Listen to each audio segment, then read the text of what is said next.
உறவுகள் அனைவருக்கும் வணக்கங்க. நம்ம தலைவன் விஜய்க்கு சுயநினைவு இல்லைன்னு சொல்லிட்டு நம்ம காவேரி ஒவ்வொரு இடமா போகிறாங்க. ஃபார்ம் ஹவுஸ் போயிடுறாங்க. ஃபார்ம் ஹவுஸில் நல்லா என்ஜாய் பண்ணுறாங்க. என்ஜாய் அப்படின்னு தான் சொல்லணும். எவ்வளோ சந்தோஷம் கொடுக்க முடியுமோ அவ்வளோ சந்தோஷத்தை கொடுக்குறாங்க. இது வரைக்கும் நமக்கு வாய்ச்ச வரைக்கும் சந்தோஷம் இல்லட்டு விஜய் நல்லா கொண்டாடுறாரு. அதுக்கப்புறம் நினைவு ஏதாவது வந்துச்சா வரலையான்னு கேட்குறாங்க. அப்பப்போ காவேரி கேட்டுக்கிட்டே இருக்காங்க, நினைவு வராதா அப்படின்ட்டு. நினைவு வராமல் இருந்தால் தானடி வருங்களா, அதான் வந்து தானடி இருக்கேன் அப்படின்னு மனசில் நினைக்கிறாங்க. அப்புறமா மாமி வீட்டுக்கு போவோம் அப்படின்னு சொல்லிட்டு கிளம்பி போயிடுறாங்களா. மாமி வீட்டுக்கு கரெக்டாக அட்ரஸ் கேட்டு வாங்கி வச்சுட்டாங்க இல்லையா. போய் வண்டி நிற்கிது.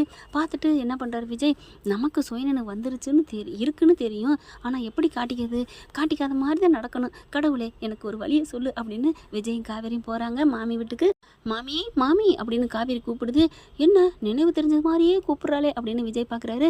கரெக்டாக யார் அப்படின்னு வர்றாங்க. பார்த்த கையோட விஜய் காவேரி அப்படின்னு சொல்லி கூப்பிட 2 பேருமே கூப்பிடவும், பார்த்தீங்களா நம்ம 2 பேரும் புருஷன் பொண்டாட்டி, அதனால தான் அவங்க கூப்பிடுறாங்க. ஐயோ நான் சொல்ல வேண்டியதெல்லாம் என் பொண்டாட்டி சொல்கிறாளே அப்படின்னு விஜய் நினைக்கிறாரு. அடுத்து வாங்க அப்படின்னு சொல்லிட்டு கூப்பிட்டு உட்கார வைக்கிறாங்க. என்னப்பா நல்லா இருக்கியா, எத்தனை வருஷம் ஆச்சு, என்னடி வீட்டையே மறந்துட்டீங்க அப்படின்னு சொல்லல. மாமியை காவேரி பார்க்குது. இவங்க தான் மாமி போல இருக்குது அப்படின்னு சொல்லிட்டு, மாமி இல்லை எங்களுக்கு ஆக்சிடென்ட் நடந்துச்சு மாமி அப்படிங்கிறாங்க. என்னப்பா சொல்கிற அப்படிங்கல. விஜய் என்ன தெரியுதா தெரியலையா அப்படிங்கல. நீங்கள் எங்கன்னு தான் உட்காந்துருக்கீங்க அது தெரியுது, ஆனால் நீங்கள் யார் முன்ன பின்ன தெரியாது அப்படிங்கிறாங்க.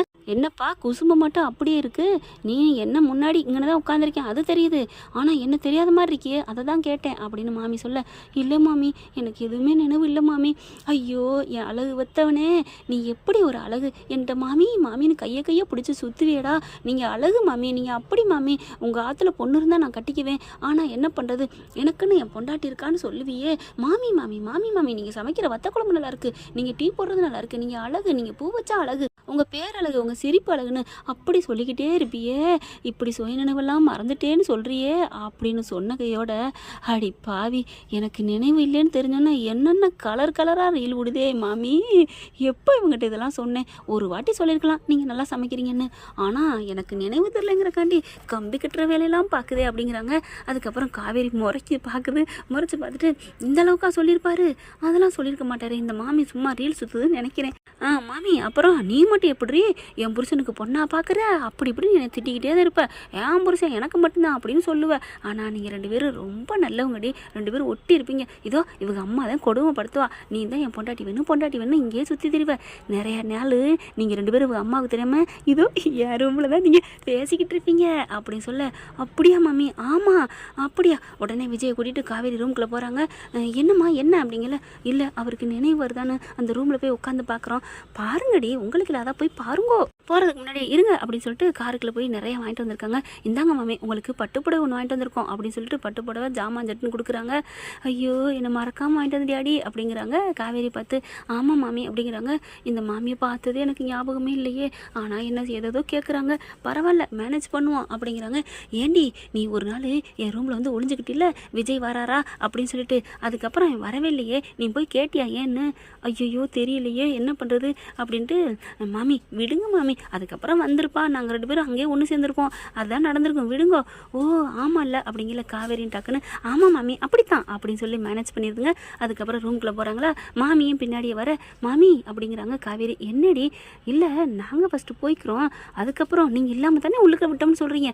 ஓ ஆமாடி, நல்ல உனக்கு அறிவு மூலடி, சார்ஃபு உனக்கு, பரவாயில்ல, ஆனால் அந்த தம்பிக்கு தான் நினைவு போயிடுச்சுங்கிற, சரி சாத்திக்கோ அப்படின்னு கதவை சாத்திட்டு, நான் எப்பவும் போல வெளியிலே காக்கவா ஐயோ அப்படின்னு மனசில் நினைக்கிறார் விஜய். அதுக்கப்புறம் போய் உட்காந்துக்கிறாங்க. அப்படியே கட்டில் உட்காடுறாங்க. காவேரி அப்படியே விஜய் தொடுறாங்க.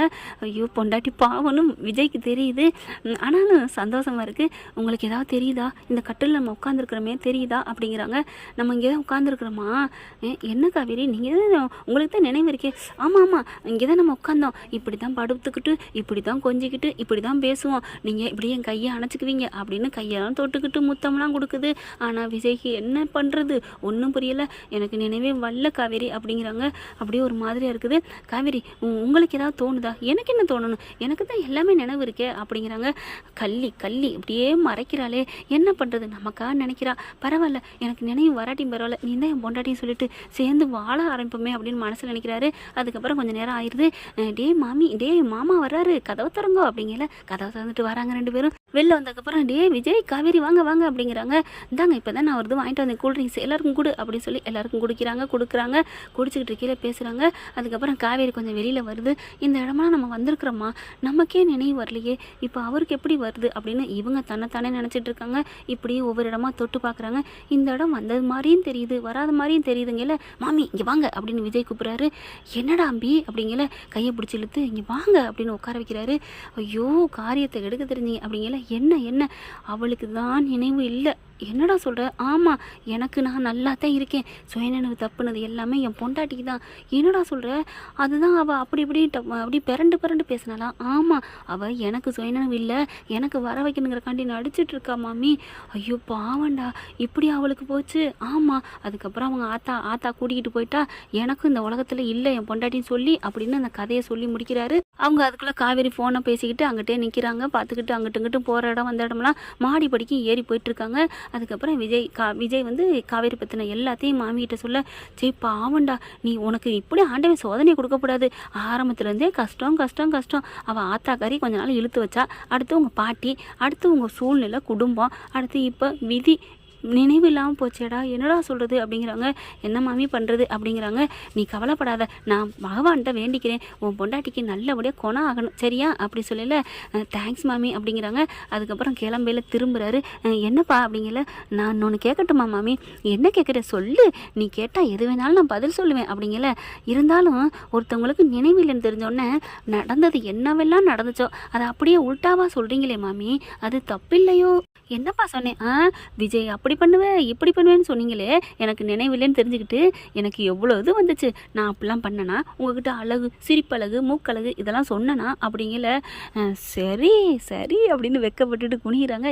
என்ன சரின்னா அளந்து விடுறீங்க பொய்யா? விடு தம்பி, உனக்கு எதுவும் தெரியல, அவளுக்கு அப்பாவது நினைவு வரட்டும்னு தான், பொறாமையில் பொங்கட்டும்னு தான் தம்பி சொன்னேன். ஓ ஆன் தி ஸ்பாட்டில் இப்போ உங்களுக்கு ஐடியா வந்து தானே இப்போ சொன்னீங்கல்ல அப்படிங்கல. ஆமாம் கரெக்டாக கண்டுபிடிக்கிறேன். அப்படிலாம் இல்லை தம்பி, நான் நிஜமாக தான் சொன்னேன் அப்படிங்கல. மாமி அவர் பார்க்குறாரு, என்ன நடந்துட்டுருக்கு? அதெல்லாம் ஒன்றும் இல்லை விடுங்க அப்படின்னு சொல்லிட்டு, எங்கே அவளை காணுமே அப்படின்னு வெளியில் வராங்க. காணோம், மாடிக்கு போயிருப்பாளோ அப்படின்னு சொல்லிட்டு வேகமாக மாடிக்கு போகிறாங்க. மேலே போய் பார்த்தா கரெக்டாக அவங்க வீட்டு வாசலில் போய் நிற்கிறாங்க. யார் வீட்டு வாசலில்? விஜய் தங்கியிருந்தாரு. அங்கே போய் சன்னல் அப்படி தொட்டு பார்த்து நிற்கிறாங்க. டேய் அங்கே பாடுறா, உன் பொண்டாட்டி அங்கே போய் நிற்கிறா அப்படிங்களா. ஆமாம் அப்படின்னு சொல்லிட்டு அப்படி கையை போய் தொடுறாரு. அந்த கம்பியை தொட்டுக்கிட்டு நிற்கிது காவேரி. நம்ம விஜய் போய் தொடுறாங்க. மாமி அங்கிட்டு பார்த்துக்கிட்டு நிற்கிறாங்க. இவங்களுக்கு அப்படியே காவேரிக்கு ஒரு மாதிரியாக வருது. அப்படியே விஜய் தோல்லே சாயிறாங்க. ஓகே ஃப்ரெண்ட், பார்க்கலாம் இதன் தொடர்ச்சி அடுத்த பதில் என்ன நடக்க போகுதுன்னு. தேங்க்யூ. இந்த வீடியோ உங்களுக்கு பிடிச்சிருந்தா தயவு செய்து லைக் பண்ணுங்க. இன்னும் அப்டேட்ஸ்க்காக சேனலை சப்ஸ்கிரைப் பண்ண மறக்காதீங்க. நம்ம கிட்ட இருக்க எல்லா சேனல்ஸோட லேட்டஸ்ட் வீடியோ அப்டேட்ஸ்க்காக மேல ரைட் சைடுல காட்டுற லிங்கை கிளிக் பண்ணி வாட்ஸ்அப் குரூப்ல ஜாயின் பண்ணுங்க. உங்களிடம் விடைபெறுவது நான் உங்கள் மெஹர்.